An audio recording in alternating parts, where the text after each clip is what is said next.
জগন্নাথ বিশ্ববিদ্যালয়ের ছাত্রলীগের সাধারণ সম্পাদক এস.এম. আক্তার হোসেনের বিরুদ্ধে মেডিকেল কলেজে ভর্তি পরীক্ষার প্রশ্ন ফাঁসের অভিযোগ উঠেছে।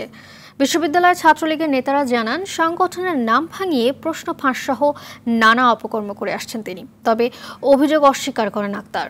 সুমন দে ও মোহাম্মদ শফিকুল আলমের ক্যামেরায় বিপুল দেব রায়ের ছাত্রলীগ নিয়ে ৩ পর্বের ধারাবাহিকের আজ দ্বিতীয় কিস্তি।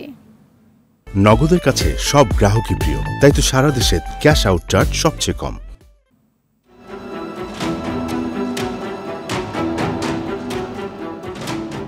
জগন্নাথ বিশ্ববিদ্যালয় ছাত্রলীগের মেয়াদ উত্তীর্ণ ৩৫ সদস্যের কমিটির নেতারা শুরু থেকেই জন্ম দিচ্ছে নানা বিতর্ক।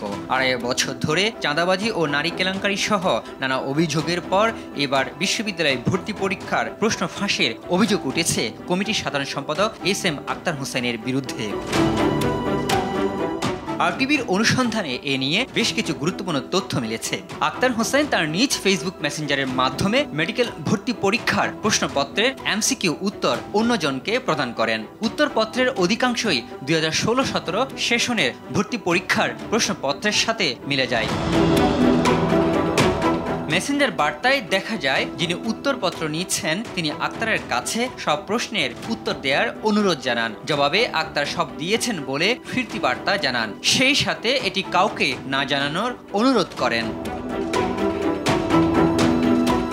বিশ্ববিদ্যালয়ের ছাত্রলীগ নেতারা সংগঠনের নাম ভাঙিয়ে আক্তারের নানা অপরাধমূলক কর্মকাণ্ডের কথা তুলে ধরেন। সাধারণ সম্পাদক জগন্নাথ বিশ্ববিদ্যালয় ছাত্রলীগ সে দীর্ঘদিন যাবৎ বিভিন্ন বিশ্ববিদ্যালয়ের ভর্তি পরীক্ষার প্রশ্নপত্র জালিয়াতি এবং বিভিন্ন অপকর্মের সাথে সে জড়িত। নির্দিষ্ট তথ্য প্রমাণ আমাদের কাছে আছে। বাণিজ্য, জালিয়াতি, টেন্ডার এগুলোর সাথে তার উদ্দেশ্য না। যারা এগুলো করবে তারা ছাত্রলীগ ছেড়ে অন্য কোনো সংগঠনের সাথে জড়িত হোক। এদিকে ফেসবুক মেসেঞ্জারের সূত্র ধরে অনুসন্ধানে বের হয়ে আসে ভর্তি পরীক্ষার প্রশ্ন ফাঁস নিয়ে একটি অডিও ক্লিপও। এতে আক্তারের মামাতো ভাই পরিচয়ে মাদারীপুরের কাকন মিয়া ভর্তি পরীক্ষায় টিকিয়ে দেওয়ার গ্যারান্টি দেয় এক ব্যক্তিকে।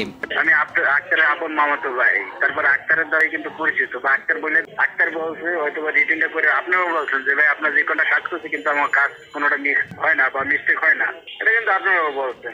এই নিয়ে কাকন মিয়াকে প্রশ্ন করা হলে যিনি মোবাইল ফোন নম্বর দিয়েছে তাকে জিজ্ঞেস করতে বলা হয়, আর কোনো কথা না বলেই ফোন কেটে দেন তিনি।